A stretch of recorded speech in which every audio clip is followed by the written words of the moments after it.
Ahora seguimos con Guillermo Folguera. Él es investigador del CONICET, doctor en ciencias biológicas, filósofo y también profesor de la Universidad de Buenos Aires. Bueno, gracias por la invitación. ¿Se escucha bien? Se escucha bien, Eh, hola. ¿Cómo va? ¿Bien? Quería decir básicamente tres cosas. Me invitaron para que hable de la crisis ambiental eh, y en 10 minutos trazar algunas cuestiones muy generales para ver si después podemos poner en diálogo con el resto de las presentaciones y las intervenciones de compañeros y compañeras del otro lado. Primero, la primera parte refiere al diagnóstico. ¿Qué es esto que nos pasa? Que se llama crisis ambiental. Y en este sentido, yo creo que es muy importante, por lo menos, dejar trazadas algunas cuestiones. Es una crisis que involucra aspectos globales, aspectos regionales y aspectos locales.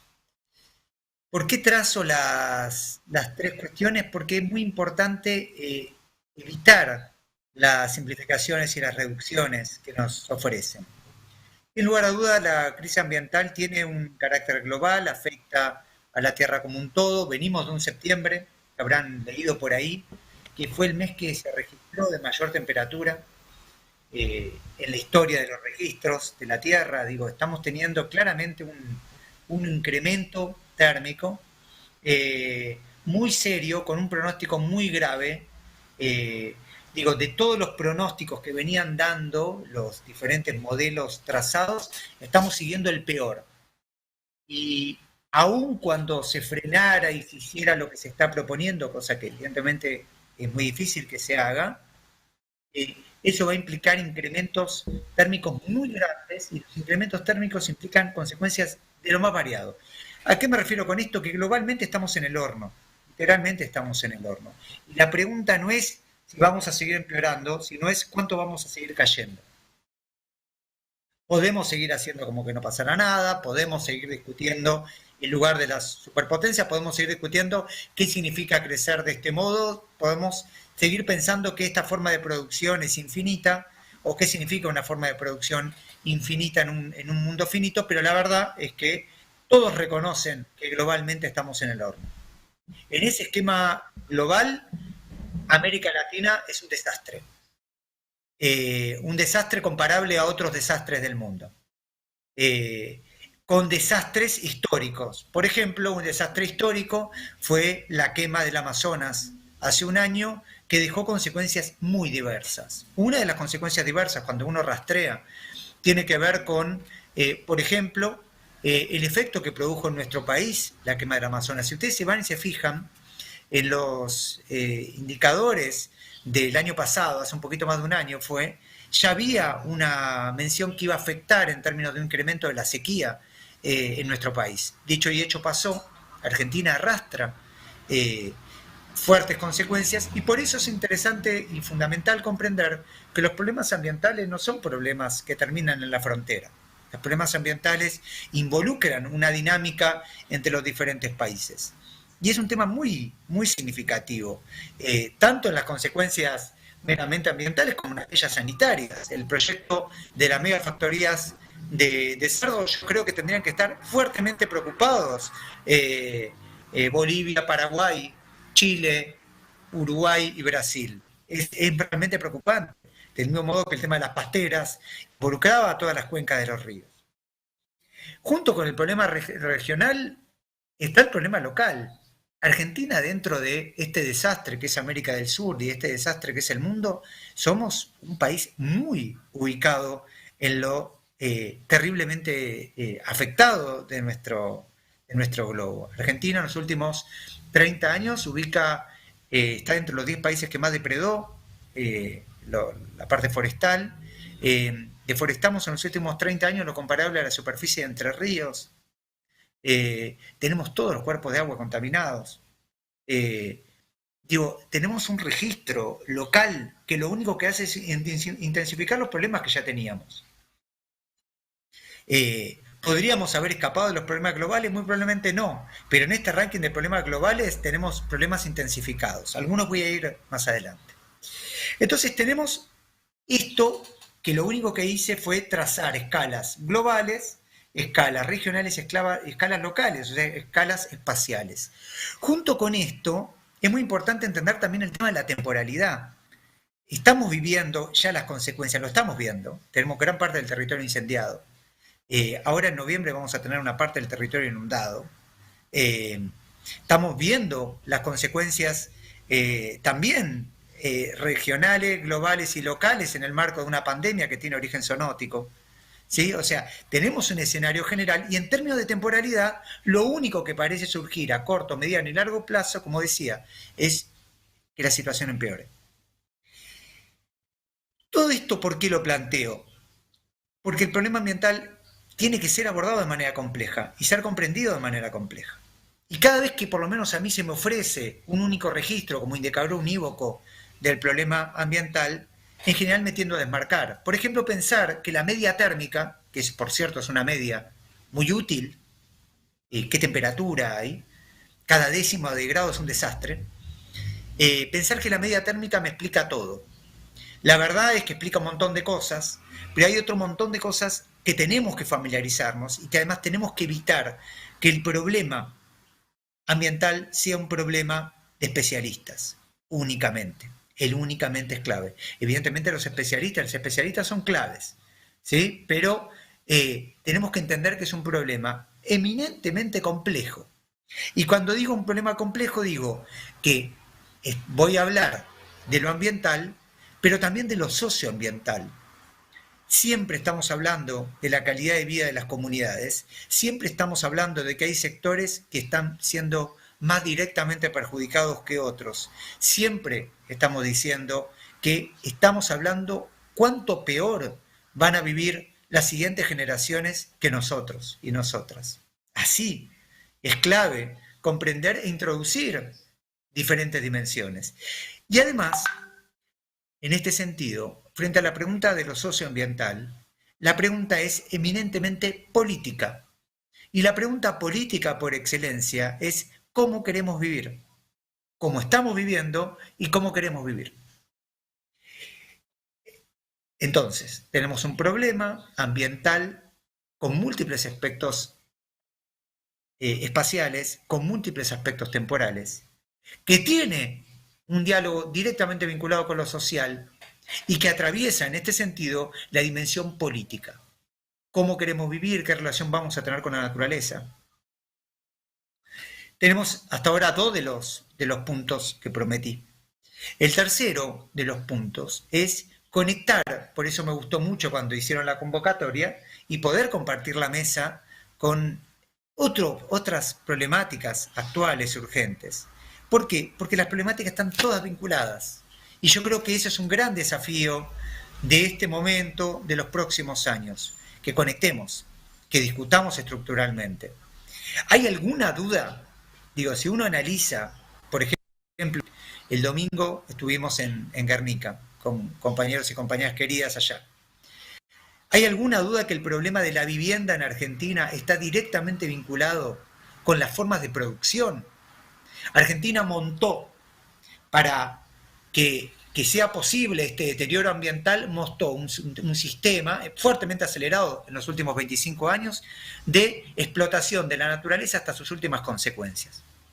Bajo la fórmula, que la deben haber escuchado, que es la fórmula extractivista, sea del lado de la cordillera con la megaminería o con el fracking, sea del lado marino con el extractivismo pesquero, sea con gran parte del territorio con el extractivismo agrario, con la predación que se dan determinadas producciones ganaderos o proyectos intensificados como las megafactorías. Digo, tenemos un escenario o extractivismos urbanos como el caso Porta en Córdoba, ancho y largo del país, vamos y tenemos una forma particular de usar los territorios, no de vivirlos, que es reventarlos. Es una forma particular, es una lógica de transferencia de nuestros recursos y la salud de nuestros cuerpos directamente para beneficio de determinados sectores. En general internacionales, pero tenemos los propios, ¿no? O cómo entendemos, si no es con los propios, la reciente aprobación mediante bioseres de el trigo con resistencia a sequía y a glufosinato de amonio, tantas kiosquitos que tiene el conocido Hugo Sigmund. Entonces, digo, tenemos un esquema de este tipo. Este tipo, por ejemplo, decía, un proyecto demográfico de expulsión de las comunidades rurales y de pequeños poblados a los grandes centros urbanos, a los sectores de pobreza de los sectores urbanos. Al Gran La Plata, Gran Buenos Aires, Gran Rosario, Gran Córdoba, Gran Mendoza, Gran Resistencia. Ahí fueron a parar. Guernica es la exposición de eso. Gente que viene siendo expulsado de diferentes territorios, no solo locales, no solo regionales, ¿sí? Que vienen y que pueden vivir en pésimas condiciones y que desean vivir diferente. Entonces, el problema de la vivienda es clave. Junto con el problema de la vivienda, ¿quiénes sino los pibes y pibas que están siendo expulsadas de sus territorios son carne de cañón de la bonaerense, de todas las policías de los conurbanos? Obvio que son ellos y ellas, los blancos. Rastreen. Si no son primera generación, son segunda, si no segunda, son tercera. Porque son los sectores expuestos, los sectores marginados, los sectores que fueron expulsados y que entran en la estructura de la violencia policial, la violencia estatal, la violencia sistemática. ¿Cómo no conectarlo con la lucha de los pueblos originarios?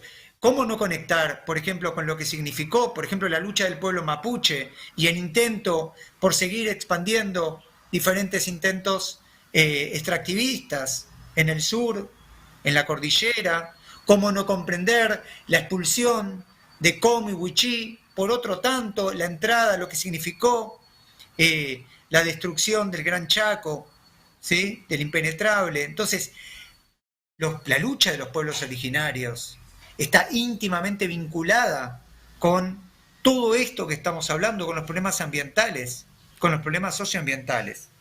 ¿Cómo no conectarlo? Una de las cosas que veía en Guernica el domingo, la presencia de los feminismos, claves en su resistencia, claves en su diagnóstico, ¿sí? Directamente articulando con esto como forma de poner en evidencia mucho de la herencia que tenemos y de una forma particular de vincularnos entre nosotros y nosotras y también con los territorios. ¿Cómo no vincular los problemas de salud? Miren los datos de lo que ha sido el coronavirus, miren los datos de esta pandemia y verán una forma particular de denuncia sistemática de cómo vivimos. Los grandes problemas vienen de los grandes hacinamientos. Los grandes extractivismos no generaron mejoras. Miren los datos de San Juan, si tienen alguna duda. La provincia megaminera por excelencia. ¿Cómo son esos registros? Mírenlo, van a ver que ni siquiera tienen acceso a los sistemas hospitalarios dignos. Entonces, ¿de qué hablan cuando hablan? Miren lo que significa la mortalidad del Chaco en coronavirus respecto a otros lugares del país. Chaco, de las provincias más reventada de los últimos 20 años. Iba a poner otro eufemismo, ha sido depredada, reventada de manera sistemática. Atraviesa la mayor sequía, o una de las mayores sequías de su historia, y aún así es una de las candidatas a que les pongan megafactorías que no paran de consumir agua. Y que lo único que van a hacer es extender su frontera agrícola porque los cerdos comen soja y comen maíz. ¿Cómo no conectarlo con los trabajadores y trabajadoras? Lo que significa la denigración de las condiciones laborales, lo que significa la baja condición de trabajo, ¿sí? La expulsión. Nos quieren convencer que estos grandes emprendimientos generan trabajo. La naturaleza de estos emprendimientos es no generar trabajo. La Barricol, ¿cuánta gente da en Hachal? Menos de 30.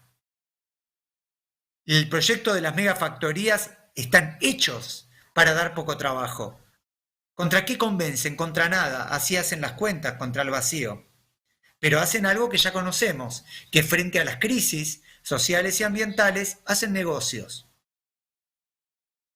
Claro, no hacen cuentas de cuántos, por ejemplo, productores de cerdos se van a perder, de cuántos apicultores, por ejemplo, se van a perder, de cuántos puestos de turismo se van a perder, de cuántas otras producciones se van a perder. Lo hacen contra cero, así hacen las cuentas. Termino con dos nexos. Uno es el problema de la alimentación. ¿Cómo no conectarlo con eso? El coronavirus, si algo nos ha mostrado, y que cuando las comunidades están en buenas condiciones físicas y mentales, es muy raro que el coronavirus complique la situación. Por supuesto que yo mañana me puedo morir de eso. Estoy diciendo otra cosa. Estoy diciendo que la chance de que yo me muera de coronavirus no tiene nada que ver con alguien en el Chaco de mi misma edad. O con alguien que vive en malas condiciones de vida en San Juan. Algo pasa. La alimentación está directamente vinculado con mi sistema inmune. Claro, acá el sistema inmune no fue una franja importante a discutir. Si no frenaron relaciones en ningún lugar del país, pese a que se sabe que afectan el sistema inmune. Entonces, los temas ambientales son claves. Y obviamente el tema del maltrato animal, del maltrato a la naturaleza en general. Y alguien dirá, bueno, pero el romanticismo ahora. Yo perdí 2 amigos entrañables en estos meses, composiciones que tomé y me decían, no es momento para discutir bienestar de la naturaleza, de los animales. Lo importante es sentir que estamos discutiendo todo lo mismo. No hay diferencia. Yo un animal maltratado, comerlo, es un problema. ¿Realmente creen que me hace bien eso? No hay forma que me haga bien. Del mismo modo que, así como acudo a los animales, no hay forma que de una plantación que tiene la cantidad de químicos, le tiran químicos, ¿saben por qué? Porque muchos bichos o muchas plantas homogéneas en una extensión intensiva se debilita, se enferma, entonces le tienen que tirar químicos, es una lógica productiva. Frente a esa lógica productiva, eso va a ir a mi cuerpo, va a ir primero a las zonas lindantes, que se enferman, que tienen cáncer, que tienen hipotiroidismo, que tienen diferentes problemas neurológicos. Y después van a ir a mis cuerpos, a los que consumimos eso. Estoy seguro que están del otro lado de la pantalla. Sí, voy terminando. Dale, gracias. No, están del otro lado de la pantalla y probablemente digan, pero esto no tiene nada que ver con lo que hablamos. Problema ambiental es todo. Muchísimas gracias.